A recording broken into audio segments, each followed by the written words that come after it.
Fala pessoal, estamos aqui para mais um vídeo. Meu nome é Arthur, eu sou analista de valores imobiliários e seguindo aqui na nossa análise dos Investors Days, vamos ver o Investor Day da Taurus, tá?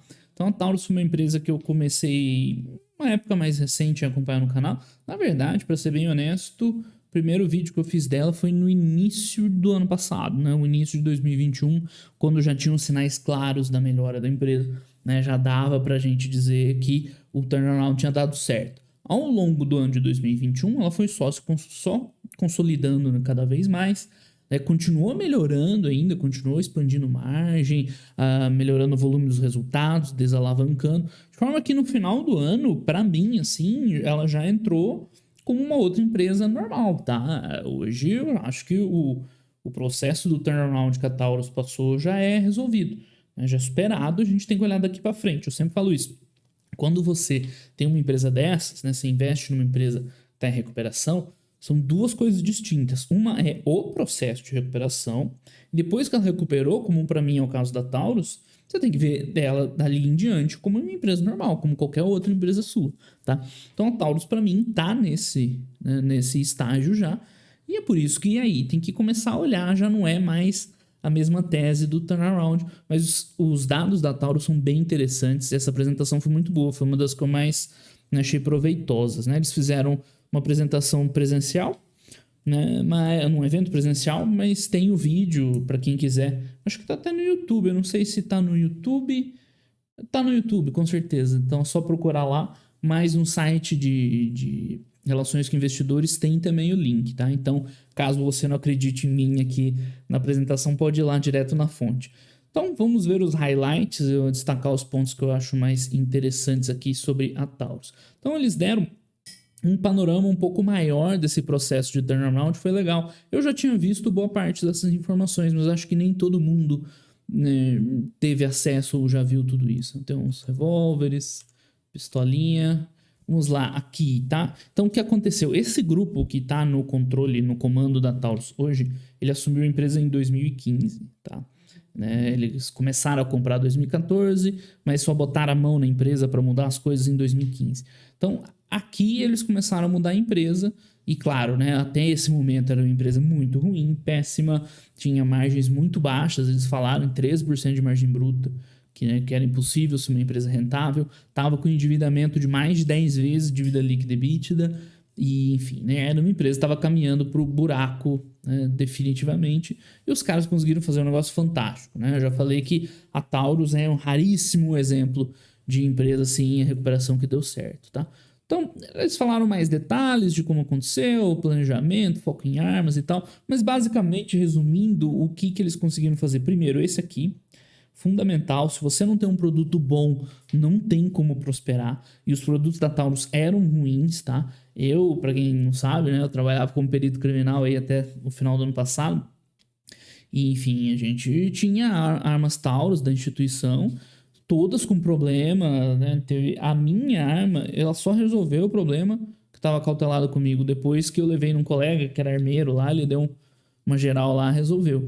Mas ela tinha uma série de problemas e o mais grave de tudo, ela tinha um problema de acionamento do gatilho incidental, de forma incidental, né? Um acionamento inercial do percussor.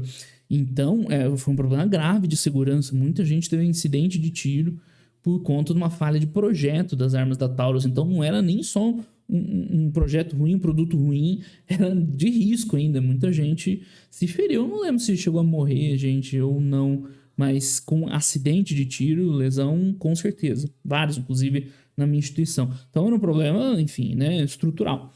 E eles redesenharam tudo nessa parte de armas. Então, eles comentaram na apresentação que quando eles chegaram tinham 2 produtos da empresa, né, uma pistola e um revólver, e hoje já tem uma linha de produtos bem maior, que pelo visto é outra coisa, pelo que eu conheci, né, a Taurus que eu tinha para essas que eu tô vendo aqui, né, outro nível de produto. Então, o primeiro ponto, muita gente pergunta, como é que a empresa que está quase falindo vira uma empresa boa, né? O primeiro ponto foi esse, né, ter um produto bom, você tem que ter um produto interessante, tá?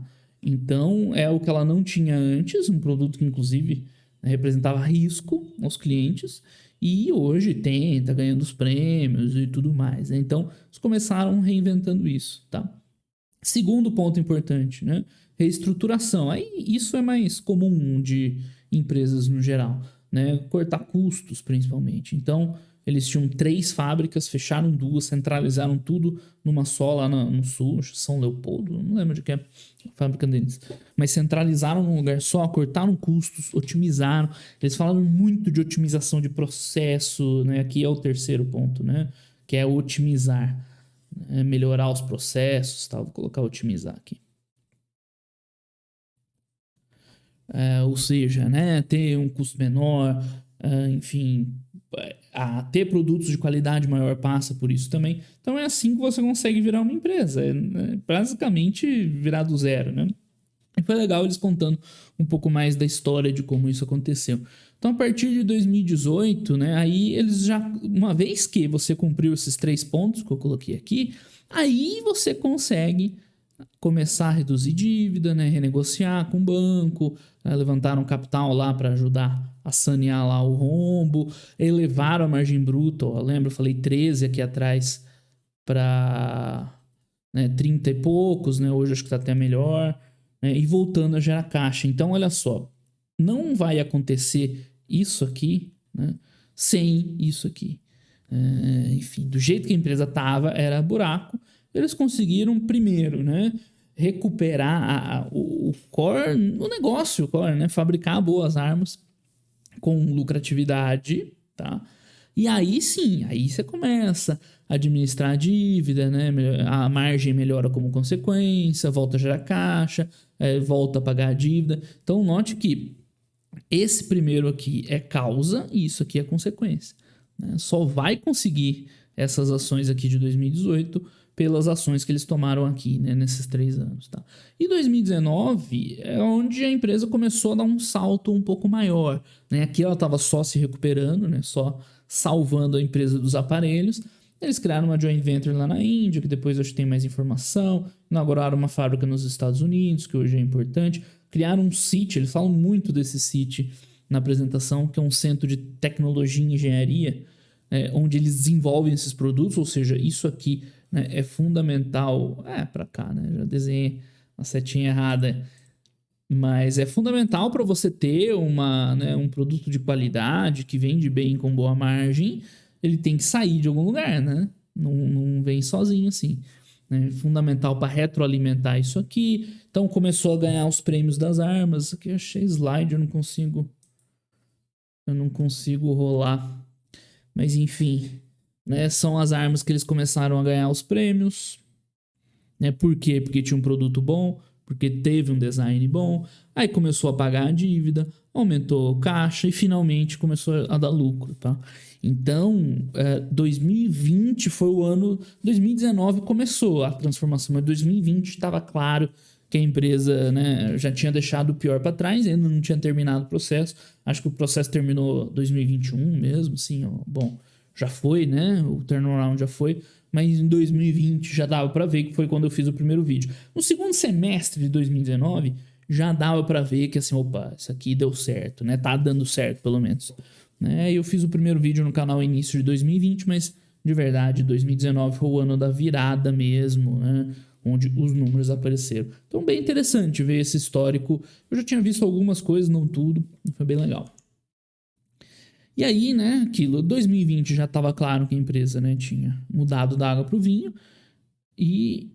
Não, calma aí, tô perdido nos anos, com a pandemia me bagunçou. Não, 2019 foi um ano que virou, mas 2020 foi quando ficou claro, né? Foi quando, no segundo semestre de 2020, deu pra ver que a empresa tinha dado certo. Não, peraí, isso. E 2021, aí sim, né? Foi quando eu comecei a fazer os vídeos. Aí sim, ó, 2021, né? Não tem como. Aí os números já estavam bons, era só ir lá olhar, tá? Mais ou menos na metade de 2020 já dava para ver. E eles continuaram as iniciativas, né? Começaram, né? A joint venture na Índia foi prorrogando, foi, né, continuando. Ela foi bastante impactada pela pandemia, por isso que ainda não foi tanto para frente. Aí começaram a fabricar os carregadores no Brasil, que foi chave, né? Reestruturaram a operação lá nos Estados Unidos. Enfim, né? 2020 foi um ano duro, mas seguiu no processo, né? em 2021. Cara, a gente passou 2 anos já, né? O tempo voa, eu já tava perdido aqui, achando que era um ano só de pandemia, mas enfim. E 2021, né, novamente foi uma sequência. E aí 2021, né, já era uma empresa boa, principalmente mais no final do ano, novos lançamentos, né, é tudo o que a gente já viu acontecendo com mais intensidade, né, a dívida basicamente equalizou, eles comentaram que meio, né, 0,5 EBITDA sobre dívida líquida é o que eles querem para longo prazo, então para eles a dívida eles deram como encerrada, né. Enfim, seguem trabalhando. Então, bem legal essa linha do tempo que eu me perdi aí no meio da pandemia, né, contando como foi essa recuperação. Muita gente não tinha confiança assim na Taurus, porque é estranho mesmo, né? Pô, a empresa era péssima, tava falindo. Como é que ela hoje, você tá me falando que é uma empresa boa? Né, eu entendo essa desconfiança, mas tem que ver, eles fizeram. Foi algo, né, fantástico, é raríssimo ver isso. Aí os caras foram lá e entregaram, né?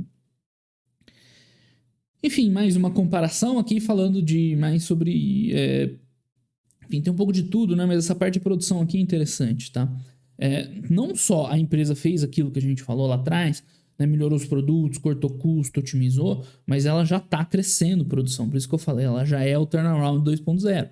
Né? Ela, basicamente, em 2018, quando, né, eles sanearam os problemas para hoje, né, 2021, os últimos resultados que a gente tem, eles dobraram a produção, ou seja, né, ela foi além de uma mera recuperação.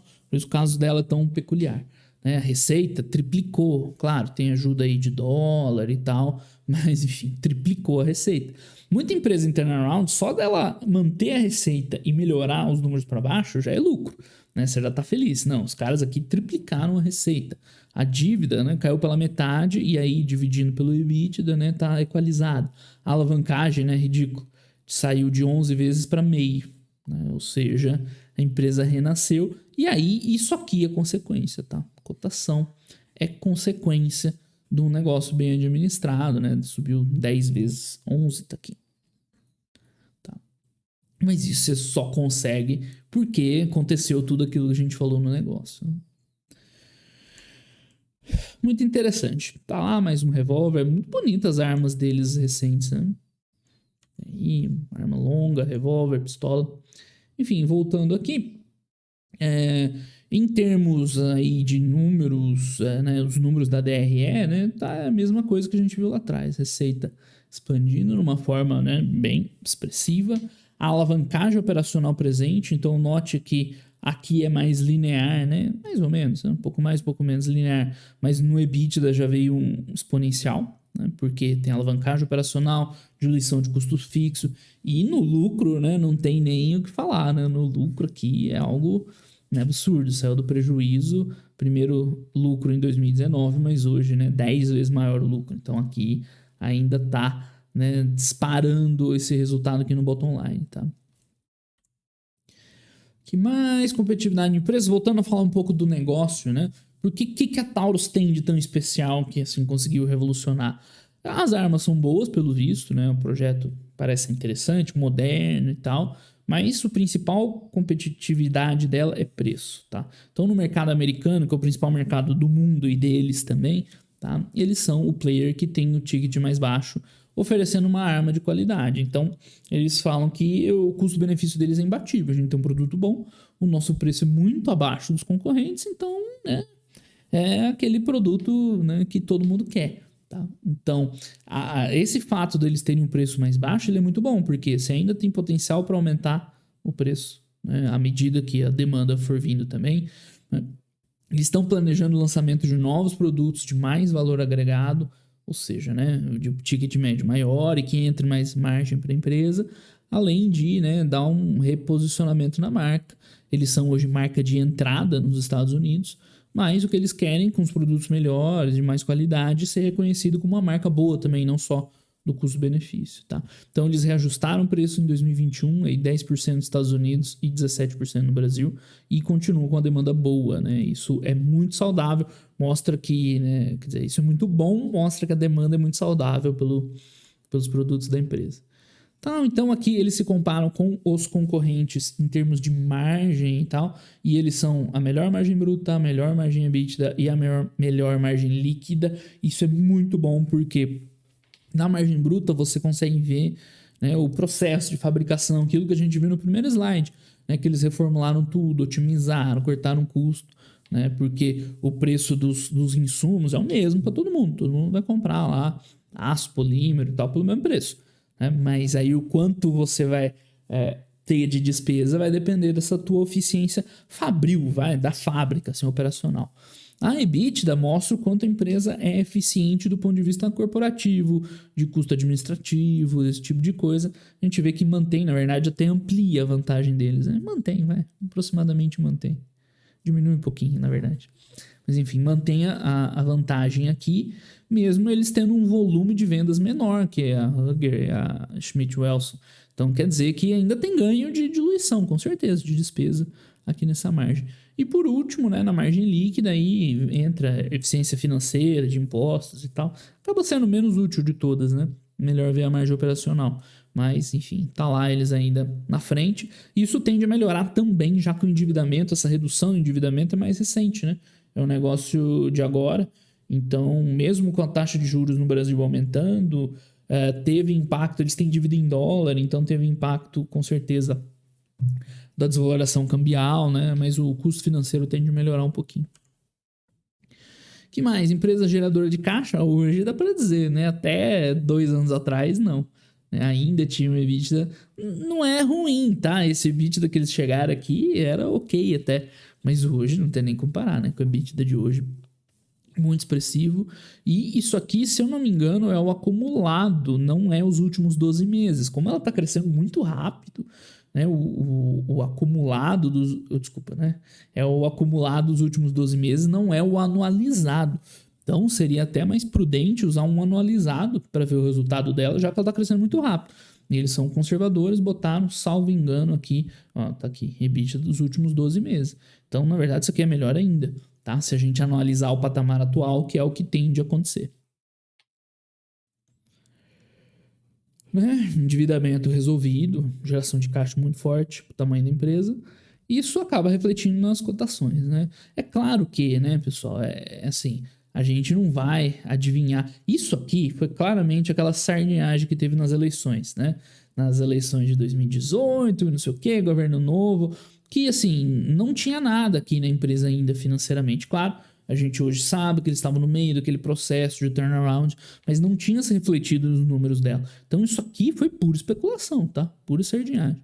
Agora que vem o movimento já representando, né, a melhora dos fundamentos da empresa. Então tem que separar isso aqui. Eu lembro que eu demorei para ver a Taurus justamente por causa disso aqui. Quando um amigo meu falou dela ali em 2020, né, meados, mais ou menos por aqui, meados de 2020, eu falei, não, velho, Taurus roubado e tal, teve lá uma sardinhagem, não sei o quê. Eu fui ver só no finalzinho do ano, falei, não, é verdade, eu já vi fundamentos. Então, enfim, perdi um tempinho aqui, mas isso aí não é o que vai fazer diferença, né, no longo prazo, tá?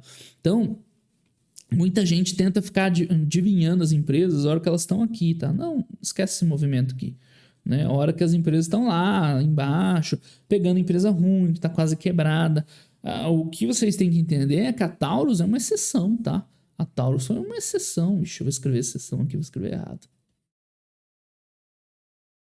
Vai, chega. Tava escrevendo errado já. A Taurus, tá? Foi uma exceção. A grande maioria das empresas que estão nessa situação ou falha, ou às vezes nem, a maioria nem falha, ela fica lá para sempre não valendo nada e o teu dinheiro fica perdido, tá? Então não adianta você tentar achar essas empresas aqui, tá? Você não vai ter sucesso no longo prazo, porque não é algo que vai depender da sua habilidade e tal, é mais loteria que qualquer outra coisa. Agora aqui, ó, aqui já dava para ver a Taurus melhorando. Tá? E nada mal, né? Você olhar aqui e aproveitar a empresa depois, no futuro, né? Vai saber para onde ela vai. Então, não precisa ter pressa, não precisa ter ansiedade de acertar, né, o fundo da empresa lá. É muito melhor você comprar depois, no momento como esse aqui, que, né, já tem os fundamentos e agora é só deixar no piloto automático, do que você arriscar aqui e a maior parte não ia a lugar nenhum, tá? Isso é um erro muito comum no mercado. As pessoas tentam, né, pega aquela empresa falida, fala, não, vai melhorar, mas não tem base nenhuma essa melhora. Agora aqui você já conseguia, né, em algum momento. Aqui já teve vídeo do canal, já. Né? Eu mesmo demorei por conta de todo esse viés da sardinhagem do passado, dessa questão profissional da Taurus que eu conhecia, né? Não tinha visto que a empresa tinha mudado, reformulado totalmente, mas aqui já tinha vídeo do canal. Enfim, seguindo, agora eu vou passar mais rápido, tá, pessoal? Porque apresentação grande e tal, né? A ideia não é fazer vídeos tão grandes assim. Mas enfim, né? A empresa se reestruturou, a gente já viu. A partir de 2020 zerou os prejuízos acumulados, eles fizeram lá uma redução de capital. Então, falando em remuneração para acionista, né? Em pagar dividendo, que infelizmente muita gente ainda fica focado nos dividendos. Mas vamos lá, o que teve de novidade? Isso aqui é meio que a gente já conhecia um pouco. Não com tantos detalhes da reestruturação e tal, né? Eu tô aproveitando pra gente, né, revisitar esses pontos. Tá? Mas a apresentação deles do Investor Day foi muito legal para ver esses detalhes agora de negócio. Então, primeiro ponto, tá? A Taurus ela é uma empresa que a receita principal veio dos Estados Unidos, eu tinha falado isso, 80%. Então, muita gente foca demais no Brasil, né? Ah, mas governo isso, governo aquilo, e blá blá blá, ano que vem de eleição, pode ter certeza que vocês vão ouvir já muita gente falando. E, na verdade, o foco dela é lá fora, tá? No Brasil é pouco relevante para a empresa, 15% só. Então, né, não entre nessa, não é esse o ponto importante para ela. O que mais? Produção. A gente viu que boa parte dessa melhora toda veio do aumento da capacidade de produção. Isso aqui é 1.000 unidades por trimestre, né? Então, ó, lá do primeiro de 2018, não triplicou não, vai, mas mais que dobrou a produção. E esse número, que é bem positivo, ele segue crescendo, tá? Eles passaram de 10 mil armas por dia. Por que isso é tão importante? Lembra que eu falei no começo? O turnaround para trás já foi, tá? É legal, a gente vê o que aconteceu, o que a empresa fez de bom e tal, mas é passado, a gente tem que ver daqui para frente. E segue muito positivo esse movimento, né? Então, quarto tri já vai vir com mais armas produzidas. E por que a produção de arma é tão importante? Porque eles estão vendendo tudo, tá? Eles estão vendendo basicamente tudo que eles produzem e mais, né? Tem lista de espera. Então, quando uma empresa está numa situação dessa, que tem meses de espera para a produção deles, é uma situação muito favorável. Ela tem que aproveitar, tem que crescer a produção o mais rápido possível para vender para todo mundo que está querendo. Senão ela corre o risco de perder venda, de perder para concorrente ou do cliente, sei lá, né, mudar de ideia no futuro. Então, quanto mais rápido crescer, mais ela vai capturar esse valor, e é justamente o que eles estão fazendo, né? Continua crescendo no Brasil, nos Estados Unidos, eles falaram que tem espaço para crescer nos Estados Unidos ainda. E, claro, né, daqui para frente não vai aumentar 50% ano contra ano. Foi um movimento bem expressivo, né? Principalmente porque eles, né, a fábrica nos Estados Unidos ajudou, mas a ideia é que continue crescendo essa capacidade de produção, a empresa continue gerando valor. Parte, né, pelas fábricas novas, parte pelo processo. Lembra lá, né, que a gente falou o processo. Então, maquinário novo, tecnologia de ponta, aumentando produtividade, tá?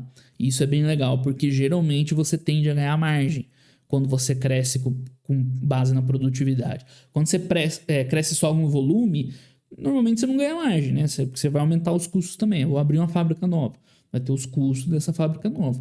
Mas quando o teu ganho vem de produtividade, geralmente entra a margem junto também.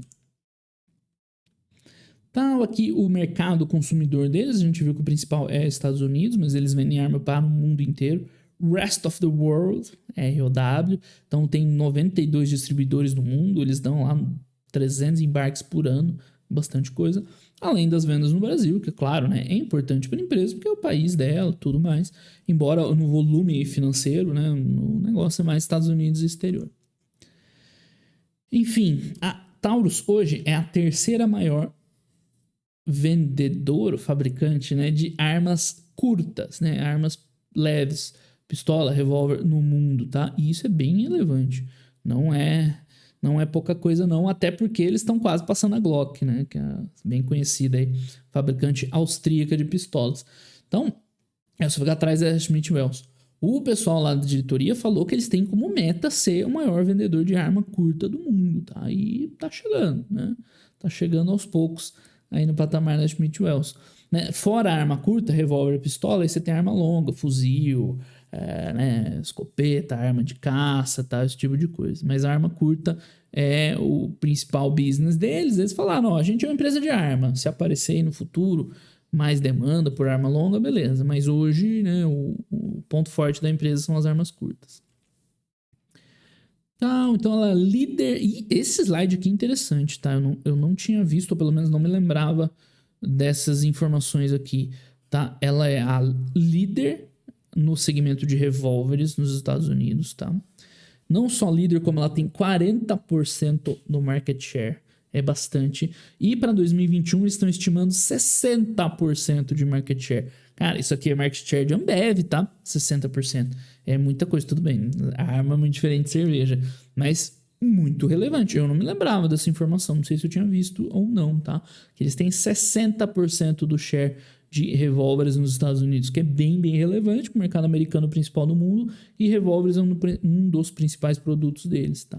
Então, mostra o quão relevante a Taurus é, né? Então, o market share deles, eles imaginam que esteja crescendo, eles estão crescendo mais que o mercado americano e tal. Na verdade, esse NICS aqui é um índice de consultas.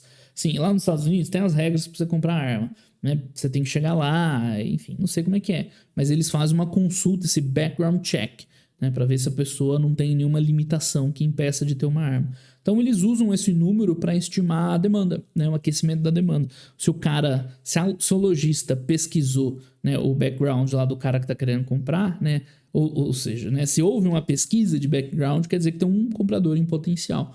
Então é uma forma que eles têm de estimar como é que está a demanda no mercado. Então 2020 foi um ano muito favorável, né? Disparou essa demanda, tá? 2021 tá um pouco abaixo, mas não tem problema, tá? Eu vi que teve gente que se preocupou quando eles divulgaram esse dado aqui, porque o que interessa é o quanto a Taurus está vendendo, e a gente vê que eles estão vendendo acima do mercado como um todo, né? Estão ganhando market share, tá?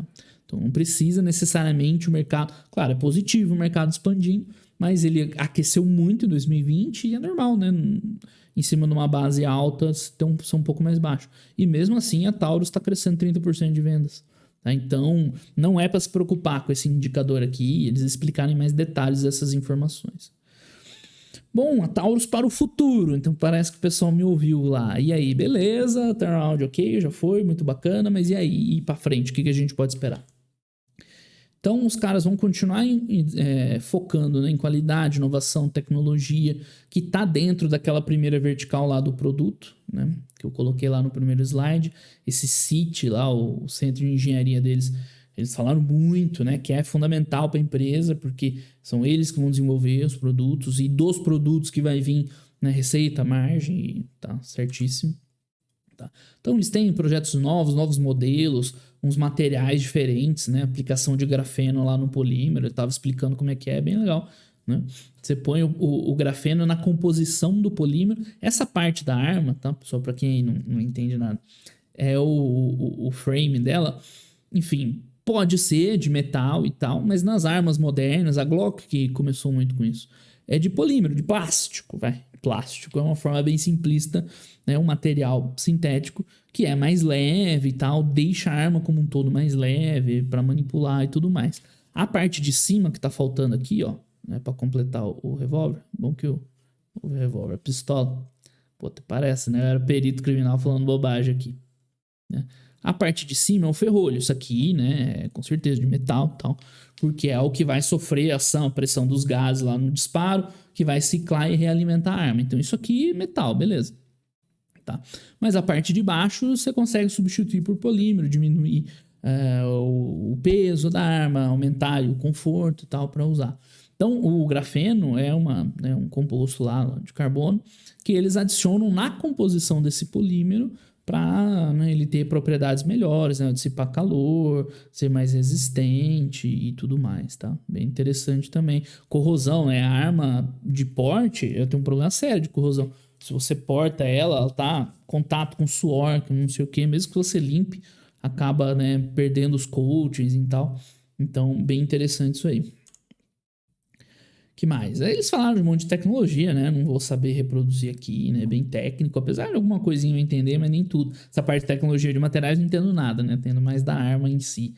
Mas legal, esses modelos novos dela são bem interessantes. Dá pra ver que eles se inspiram bem na Glock, né? Tem toda a cara da Glock, essas armas aqui, o gatilho, né? Uma cópia descarada. É curioso, porque a primeira Taurus que eu entrei em contato, quando eu fiz lá o primeiro treinamento de arma de fogo, O PT-100 é a cópia da Beretta, a Beretta italiana, né? É a Beretta copiada na cara dura. E agora eles estão se inspirando mais na Glock, né? Para fazer os novos modelos. Então, é polímero tal, é pintura não sei das quantas, acabamento aí. Vou ficar devendo, mas tudo indica que são produtos bem modernos, tecnológicos, né, com boa aceitação no mercado. Além dos produtos em si, tem os modelos de armas. Então, eles começaram a fazer arma compacta. Olha o tamanho dessa arma aqui, ó. Tá vendo que o cano é bem menor do que uma normal, né? Vamos dizer assim, que uma arma normal teria esse tamanho assim de cano. Então, essa é uma arma que fica bem pequena, tá? A GX4, não sei se ela é micro compacta ou mini, mas a última arma que eu tive na polícia, antes de sair, era uma Glock micro, que assim, era o tamanho da minha mão, da palma da minha mão. Desenha a arma aqui, era o tamanho dela. Ela acaba ficando muito pequena, mais fácil de portar, é mais leve e ela não perde nas características de tiro, né? Só o carregador é um pouco menor, né? Porque tem que... é a limitação do tamanho, mas tem as mesmas especificações. E eles não tinham essas micro compactas. Então, são produtos novos que eles estão lançando e ganhando mais clientes. Eles não estão canibalizando os produtos antigos, né? Bem legal. Então tem uma outra aqui, essa aqui tem cara de arma esportiva, né? Com essas miras e tal. Uma aqui de caça, um revólver de caça, bem legal. Bem bacana. Que mais? Outra Handgun of the Year, TX-22. Isso aqui tem cara de ser para força de segurança. Não sei mesmo. Outra aqui, G3. As armas longas, dá uma diferença. Isso aqui é arma curta. Todas elas, essas são pistolas, essas 4. Né? Pistola e pistolas. Esse é um revólver, né? Um tambor do revólver aqui. E isso aqui é arma longa, né? Esse pode ser um fuzil. E esse é um revólver. Né? Estranha a camuflagem aqui. Mas é um revólver de caça, com mira, né? Um negócio bem típico lá dos americanos, tá? Então, olha só, eles lançaram 900 novos produtos desde 2018. Então, tem uma linha bem completa, né? De produtos. Para quem só tinha 2, tá aqui, ó, a micro compacta justamente, né? Micro compacta GX4. Ela de verdade, ó, se for ver, é do tamanho da mão do cara, né? É uma pistola, é muito legal essas pistolinhas pequenas, né? A da Glock que eu tive a oportunidade de ter o cautelado, fantástico, né? Outra vida. E essa da Taurus tem tudo para ser parecida também, né? Aliás, é uma copiazinha dela. Foi premiada, né, como melhor pistola e melhor arma em geral nos Estados Unidos do ano. Muito legal. Tem um valor agregado maior, ou seja, um ticket mais alto, margem mais alta. E é microcompacta, não concorre com os revólveres e tal. É fácil de ver, né? Que um revólver desse tamanho... Olha o tamanho da mão do cara aqui, ó. Essa é a mão do cara. Olha o tamanho do cano. Desse trambolho aqui. É óbvio, né? Que não concorre com esse produto aqui, né? Que o cano é do tamanho de 4 dedos do cara. Enquanto aqui dá quantos dedos, né? Dá 3 vezes maior. Mas são produtos distintos, então eles estão ampliando o leque, né, de produtos de consumidores em potencial. Aqui, as armas longas, né? Os fuzis, que aí é mais para força de segurança, embora nos Estados Unidos venda para pessoa física também. Mas eles estão ampliando a área. Opa, eu cadastrei aqui um atalho, não ficou bom. Eles estão ampliando a área da fábrica deles, eu acho que tem nos próximos slides isso aqui. Então hoje, ó, a fábrica da Taurus é isso aqui, esses pavilhões, tá vendo? Esses daqui e tal. Eles vão no futuro ampliar para toda essa área aqui, umas 3 vezes maior, né? Porque eles vão mudar a linha de produção, tornar mais eficiente, né? Fazer uma linha de montagem e tal, fazer uma parte logística grande, ou seja, de recebimento de matéria-prima e de expedição para exportação. Então, isso aqui é bem interessante, porque mostra o quanto eles estão se preparando para, num futuro, ó, eles têm uma meta de produzir 15 mil armas por dia em 2025, que é 50% a mais do que está produzindo hoje, tá? Já é uma meta bem ousada, porque, né, hoje ela já está numa base forte, né? Então, bem interessante mesmo. E isso dá bastante confiança para a gente para o futuro. A empresa está, né, crescendo e se preparando para a demanda, para maior produção lá na frente. Deixa eu passar alguma coisa aqui. Não, aqui eles estão falando da ampliação, né? Eles adquiriram esse terreno aí ao lado da fábrica para expandir, né? Isso aqui. Acho que é o azul, né? O que eles compraram. Isso aqui já era deles. Então, eles vão reformular tudo isso aqui. Acho que para 2024, eu não lembro agora quanto que vai estar tudo pronto. E aí vai ter uma capacidade de produção bem maior, com mais qualidade, mais eficiência, né? Perfeito. É mais do que a gente já viu dando certo. Aí tinha uns videozinhos, olha lá o revólverzão de caça lá, que legal. E esse acho que é o último slide. Isso. Para fechar, né? Então, eles reforçando o modelo de negócio. Então, tudo parte da engenharia, né, de fazer produtos competitivos, rentáveis e, né, com apelo para o público, mas sempre eles falaram muito isso: processo, processo, processo.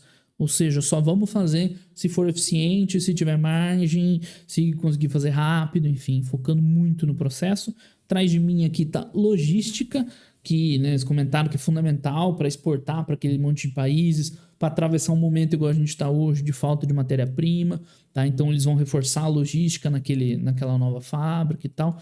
Distribuição aqui já é com os parceiros, né? Distribuição são as lojas que vendem. Eles começaram a abrir lojas próprias da Taurus, mas eles deixaram bem claro: ó, a gente não quer virar uma empresa de varejo, tá? A loja é mais um showroom, é mais para levar as pessoas, para fechar os negócios, né? É mais uma loja conceito do que qualquer outra coisa. Eles comentaram que vão abrir mais lojas no Brasil, mas nesse sentido, eles não querem operar varejo, né? Eles querem fazer parceria com os varejistas que já existem, né? Aqui no Brasil e no exterior também, tá? Além disso, inteligência de mercado para saber, bateram muito nisso também, né? Você tem que saber o que o seu cliente quer, quais são as demandas, as necessidades, né? Qual o tipo de produto que ele quer, para você ir lá e desenhar e fazer um, né, que atenda. Então, uma coisa depende da outra, né? Então, poderia começar a roda em qualquer lugar. Vamos supor que comece aqui. Talvez aqui seja o mais lógico, né? Pô, você primeiro vai fazer uma inteligência de mercado, saber o que o cliente quer: arma maior, menor, compacta, mais leve, enfim, mais precisa e tal. Aí o grupo de engenharia desenvolve o produto, o grupo de processos cria um processo de fabricação que seja eficiente, que seja, né, mantenha qualidade e tal. Depois tem uma logística de expedição ou de fabricação mesmo, né, de ter insumos, de expedir de uma forma célere e tal. E no final, isso aqui é o último ponto para vender, o último ponto dessa rodada, né, para vender para o consumidor final. Tá? Então, bem interessante, tá? Eu gostei bastante da apresentação da Taurus, foi legal de ver essa parte do dia a dia. Eu sempre tenho falado, né, que o legal dos Investors Days é você conhecer mais do dia a dia, dos produtos, né, porque a gente acaba olhando mais os números, né, um pouquinho do negócio, mas mais dos números. E é interessante as empresas que a gente tem, ou que acompanha de perto, você conhecer um pouco mais do produto. A Taurus mesmo, eu, né, por ter já uma familiaridade, depois eu fui ver que ela estava produzindo armas mais modernas, de melhor qualidade. Mas às vezes não é a realidade, né, da maior parte aí de vocês. Então é legal você ver como que ela fez aquele turnaround. Fica bem claro, né? Eu tô falando que antes eles vendiam uma arma que dava disparo no próprio dono. Agora tem arma ganhando prêmio lá no exterior. Então fica mais palpável ver. E fundamental aí, já de uma forma pragmática para a gente como investidor, é saber como eles estão planejando os próximos anos, né? É gerar valor nos próximos anos. E ficou bem claro, né? Com a expansão lá da fábrica, isso aqui vai ser chave, né? Com o desenvolvimento dos novos produtos, para ganhar mais espaço. Eles falaram muito mais coisas da joint venture lá na Índia e tal, né, de outras oportunidades, oportunidade com arma longa. Então dá para enxergar mesmo a Taurus daqui para frente, continuando a crescer, continuando a ter alavancagem operacional, a diluir despesa, né, se ela continuar nesse caminho certo, tá? Então foi um dos Investor Days que eu mais gostei, né? Achei bem interessante, dá para ver a gestão, o quanto ela é comprometida, né, o quanto ela está focada com essa geração de valor, porque não é sempre, tá, que a empresa está comprometida com geração de valor. Às vezes os caras querem só crescer, né? Enfim, deu para ver que eles não se contentaram em fazer o turnaround, mas também estão querendo, né, prosperar daqui em diante, que é justamente o que eu estava esperando das empresas nesses Investors Days. Tá certo, pessoal? Então, espero que vocês tenham gostado também, vocês conheçam um pouco mais a empresa. Claro, como a empresa tem questões SG, então é possível aí que, né, algumas pessoas não vão ter interesse em investir nela, que é perfeitamente normal, né? Isso é uma questão pessoal. Mas, para quem não tiver essas restrições, é uma excelente empresa, tá? tudo redondinho, tá começando assim, essa recuperação proporcionou eles começarem do zero, tem muitas avenidas de crescimento, a empresa tá entregando, né, já tá com um resultado muito bom, né, não é que ela promete um resultado bom, já está bom, promete ainda melhor, tem muita coisa que pode dar certo, pouca coisa que pode dar errado, a demanda continua muito alta, ou seja, né, excelente empresa para colocar aí nos estudos. Beleza, pessoal? Então, por hoje é só. Um grande abraço aí para todo mundo e até os próximos vídeos. Valeu!